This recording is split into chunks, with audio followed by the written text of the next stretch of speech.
Hello there, ladies and gentlemen, and all the beans in between. Welcome to 2024's Christmas video. Yet another ranking of every single coaster I've been on. Wow. Merry Christmas, assuming it's out by Christmas, although knowing my work speed, I might as well start wishing you a Happy New Year. You know the drill by now, this is going to be a ranking of every single coaster I've ever been on. Anyway, that is enough jibber jabbering for right now, because we have places to be. We've got rankings to do. Roll the Coconut Mall! Because coming in at 62nd is the Wacky Worm at Twin Lakes, then the Wacky Worm at Skegness, and the Wacky Worm at Great Yarmouth, then the Wacky Worm at Gulliver's, and then the other one at a different Gulliver's. Believe it or not, these are all still Wacky Worms. Coming in at 57th is Duplo Dino Coaster. That's right, it's not last anymore. To quote Joseph in the Amazing Technicolor Dreamcoat, perhaps we all misjudged the lad, perhaps he wasn't quite that bad. At 56th is the Antelope at Gulliver's. If anyone were to ask me, I'd say this is the worst coaster in the country, because the last ones don't count. At 55th is Whirlwind, closely followed by 54, Rum Runner, because Rum Runner is just better. At 53, we have Queen Bee. It's an absolute classic. If you don't like Queen Bee, get out. At 52nd is something that's not quite a classic, Twistosaurus. This was not worth the 40-minute queue, believe it or not. Just missing out on the top 50 is Beastie. I still need to make the pilgrimage out to Wales to ride this again. At 50th is Runaway Train at Gulliver's. Forgot which one, so just Gulliver's. There is only one Gulliver's. We can combine all of the Gullivers into one Gulliver's. This is an incredibly standard family coaster. Doesn't do anything different, nothing special. 49 is Flying Fish. I finally got on it again this year after many years of not, and it truly is the Flying Fish. At 48 is Scorpion Express. Of course, this year we finally got the confirmation that it's going for good. Bye bye. Boo-hoo. At 47 is Zoom with 3 O's, so you know it's good. I'm telling you, this ride has more safety features than a nuclear power plant, despite the fact it doesn't actually do anything. It has 2 seatbelts and a lap bar, and all it does is about 4 turns, and that is it. What is the point? Moving on, at 46th we have Octonauts. This is overwhelmingly average. I've been on it, I think, about twice, and none of those were in the past 5 years, so we'll never know. 45 is Grand Prix Racers. It is okay. 44th is Tyrolean Tub Twist. I'm still heavily advocating for the revival of this model. Please, someone bring it back. At 43rd is Mighty Mini Mega. It was not awful, and that's good enough. 42 is Family Star. If I had to sum it up in one word, trimmed. 41st is Spooky Express. It is rather spooky. At 40th is Troublesome Trucks, an absolute classic. We love Troublesome Trucks. At 39th is Dragon's Apprentice. I haven't been on it in a long time, but I've heard good things, so let's hope next time I get on it. 38th is Buffalo Stampede at Twin Lakes. It is alright. 37th is Hero. Very controversial putting it above any other coaster in the country, but in my opinion it was so bad it turned around and became good again. Okay, never mind, good is pushing it. It was so bad it was funny. 36th is Steeplechase Yellow. I lost the race. I cannot believe it. 35th is Green Screen. It was okay, but better than the other ones I've said are okay. At 34th is Grand National. Call it Oblivion because it's absolutely plummeted in my rankings right now. It is incredibly rough. I don't know what happened in between last year and this year, but it has gotten so much worse. In 33rd, we have The Dragon at Legoland. It has a great indoor dark ride section, and the coaster is alright. In 32nd is Runaway Mine Train at Alton Towers. It's a very nice ride.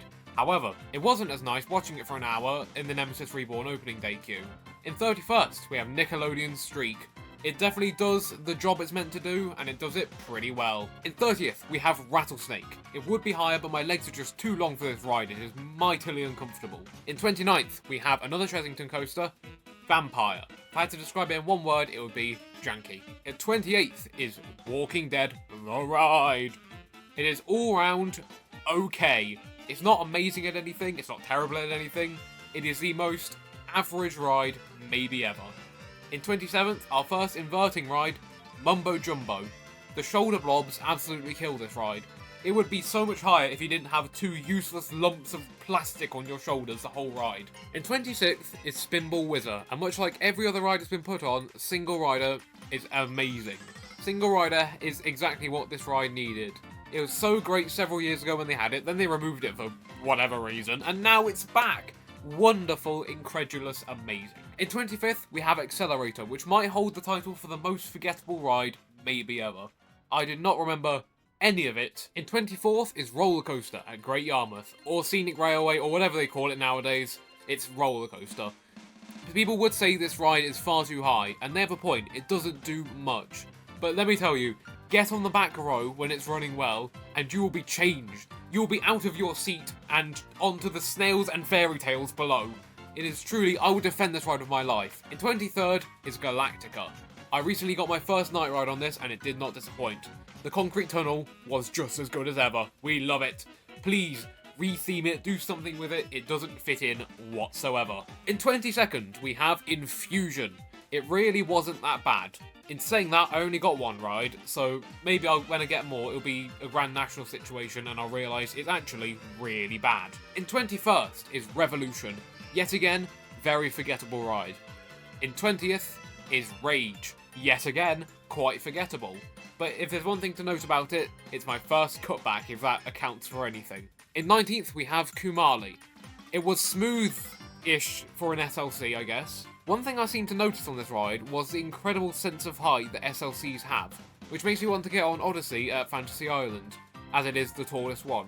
Because when you're going up the lift hill, there's no catwalk underneath you, so you're just looking straight down, and it's nothing but air, ground, and trees in Kumali's case. In 18th, we have Avalanche.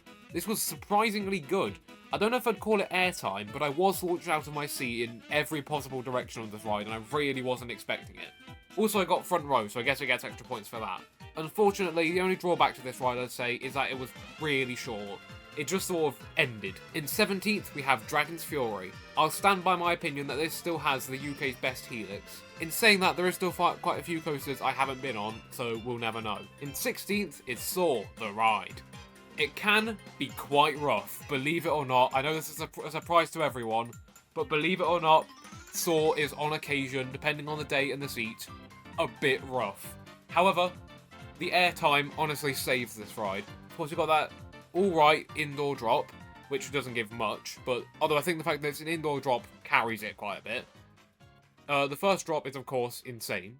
The airtime hill, believe it or not, has airtime. And then there's that insane drop off of the mid-course, which launches you out of your seat. I'm surprised I haven't landed on Colossus half the time. It is truly wacky. In 15th, we have 13. I would say probably the best family coaster in the country, because Wicker is family thrill. Get it right, know the difference. Yet again, another ride that is saved by single rider.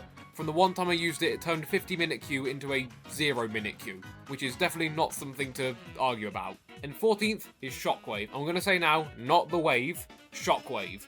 Because when I eventually get round to getting on the wave, I'll count it and Shockwave as separate rides, separate credits, because I think the ride experience has changed enough to warrant that. If anything, I'm a little bit annoyed I didn't ride it again when I had the opportunity, but there's nothing we can do about that now. In 13th is Rita. I think this is really overhated. Then again, I wouldn't complain if it went. I think, in my opinion, it should be dismantled, removed, and just to keep stealth going for another couple of years. We need stealth. In 12th, it's Colossus. It really grew on me this year. It wasn't that bad anymore. It went from being, well, I'd argue, the worst coaster at Thorpe Park to being really good all of a sudden. One thing that isn't really good about it is the absolutely abhorrent trains, and the even worse restraints, which are more restrictive than really restrictive. I couldn't think of a good comparison there. In 11th is Oblivion. Still the world's greatest one-trick pony. Its drop is unparalleled. There is nothing else quite like it out there anywhere. Annoyingly, it's just shy of the top 10 though. In 10th, we have Wicker Man. Truly incredible theming, some of the best in the UK, and the ride experience is also quite good. There's a good amount of airtime and quite intense considering it's a family thrill coaster. And I'll give it extra points for the queue being probably the least painful queue maybe ever. Sure, you have that one bit of cattle pen, and anything beyond there is an absolute nightmare. But the fact that it's only got that one bit of cattle pen, and then the rest is just a straight path straight to the station, makes it really not that bad. In 9th, we have Stealth. Of course, the launch is amazing, but I think more needs to be said about the view from the top. Especially now that Hyperia's in, you get to look directly at it, over Inferno, over the whole jungle, over the whole park for that matter. Now, there is of course the concern, especially with what's happened to King Dakar, how long has Stealth got left? I don't know. However, I do have a very good plan for what they should do to replace it. I think they should take it out completely, I know, controversial already, and replace it with an air launch coaster, just like Max Force. Give it a much faster acceleration than Max Force, so there isn't any more like competition or complaining. Stealth needs to be faster. But give it an air launch, they're more reliable, more importantly, they're still being made, and they allow for much more punchy launches.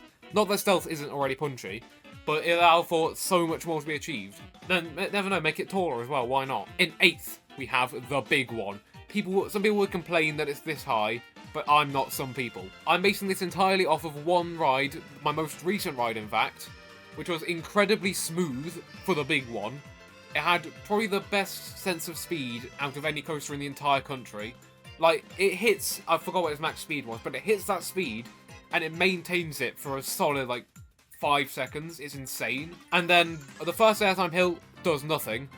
And then you go back down, you're fast again, you're experiencing that speed, enter the turnaround, and the ride could just end there, and it wouldn't change anything. Everything from the turnaround to the brake run is pointless. A bit boring, not gonna lie. But still, I think this is honestly an underrated ride. In 7th, we have Nemesis Inferno.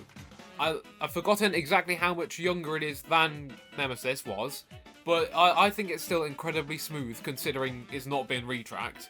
Although I will say, after some thinking, some consideration, I think it is definitely below Reborn now though. It's cemented its place in 7th, just below number 6, which is Sick. I never thought a coaster could separate the two Nemesises, but it somehow did. It's incredibly smooth. The lap bars are great. I want Colossus to have these lap bars. Like, if I could have the ride experience of Sick, with the theming and the way it intertwines with the path of Colossus, we might be looking at a top 3 coaster in the country, to be honest. One minor problem with the lap bars, though, is through those Heartline rolls, your legs get, for lack of a better word, stabbed. It is very painful after 1 or 2 rides, but that doesn't matter because it's still an incredible ride. In 5th, we have Nemesis Reborn. Incredible theming. What else is there to say about it, really? The theming, the upgrade from, like, 1994 Nemesis to Nemesis Reborn is unparalleled. People say it's a complete downgrade, it's rubbish, but I don't get what they're on about. I only see improvements. The rattle really isn't that bad, you just gotta grow up. The soundtrack has gotten better. I'd say the ride is so much better than it used to be. Like before, towards the end of the original Nemesis's life, it was getting quite rough, you have to admit. And it just needed that, like, spruce up after 30 years, and it's so good that it finally got it. Interesting, well, I think it's interesting, no one else will, but my ranking of the inversions completely flipped after the retrack. So, classic Nemesis, I think probably the first corkscrew was my favourite, then the 0G roll, then the vertical loop, then the last one. And it's completely flipped now. I love the last corkscrew. It's the best inversion on the ride. It's outrageously whippy. You'd never see it coming. It's truly amazing. But I believe that is all there is to say about Nemesis Reborn. But there's loads more to be said about number 4, the Smiler. Wow, how this ride has fallen in my rankings. It's crazy to think that, like, only about 2 or 3 years ago, this was number 1 for me. And it's dropped down to number 4 now. But to put it simply, it's getting rough. And I think, personally, inversions, I think, are starting to lose their effect on me. So you can imagine a ride that's both rough and is full of inversions is going to start falling. It seems to get rougher with every single ride, which really worries me, because I don't want it to get as rough as Soar is. Because if it does, that would completely ruin the ride for me. And which I don't want to happen. I love the Smiler. I love everything it, like, stands for. But I don't want it to get as rough as Soar. That would be horrific if that happened. However, it is still an incredible ride, an absolute feat of engineering, if I do say so myself. In 3rd is the Swarm. The hang time on this ride, I don't know why, but it hits harder than Hyperion's hang time. It is so good. It might be the fact that for 11 years it's had those vest restraints which have been locked and tight and horrible, and this year they unlocked them. Now you just sort of dangle about in your seat, and I think it's just the fact that I'm not used to that. It makes it so much better than Hyperion's hang time, where I'm expecting to hang out of my seat. In my opinion, it is a very underrated ride. I hear so many people complaining about it. How?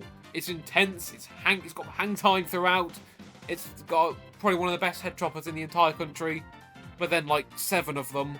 It is truly a brilliant ride. I don't get how anyone could hate it. In 2nd is Icon. but I'm basing this entirely off of my first few rides. And then I got on it again this year, but I think it was running slow, because that is not the icon I remember. It was a bit...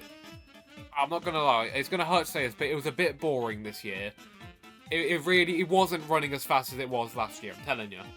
Enzo, however, Enzo was insane. I want to ride Enzo when it's running at full speed. Like, if it makes me kind of wish I did Enzo on my first visit, because then I could have experienced its full power while spinning. But Enzo was still insane at this, what I think is a reduced speed. And it's all been leading up to this. Number 1, to no one's surprise, is Hyperia, the undisputed champion of UK coasters. It has the best air time, the best hang time. It's intense exactly where it needs to be, and there's airtime filled everywhere else. The view from the top, and all the way up the lift hill in fact, you know, from all over the ride, the outer bank, you get a great view from there as well. The view is unparalleled. You could send me up like the Blackpool Tower if it was 500 feet tall, and the view would still be worse than Hyperia. And that's not just because you're looking over Blackpool. The queue, however, is not great. I am not a fan of the queue. I wish they sent it around the lake, or just something more interesting than cattle pens, and more cattle pens. Or that bit out in front of the maintenance shed, that somehow takes longer than all of the cattle pens combined. I don't know how it keeps happening, but it's magic, but not the good kind. Another thing we're going to add, from experience of every time I've been there, you cannot beat the absolute wombo combo of leaving Hyperia and going straight to Burger King. The combo goes insane. You can't beat it. It's incredible. But Burger King, unfortunately, is not on Hyperia. So let's keep talking about Hyperia. Easily the best element on the ride is that outer bank. What an insane element. On every ride I've had on Hyperia, it has surprised me. It is the most aggressive airtime in the entire country, easily. I'd say it's more aggressive than the first. The first drop, really, to be honest, doesn't do much for me. I don't get all like the hype for the first drop. It's all right, but it's not the outer bank. And anyway, that draws us to the end of this outrageously long video. Now, I'm gonna go and like hibernate for another 3 months and not post anything else. Goodbye, Merry Christmas, and a Happy New Year!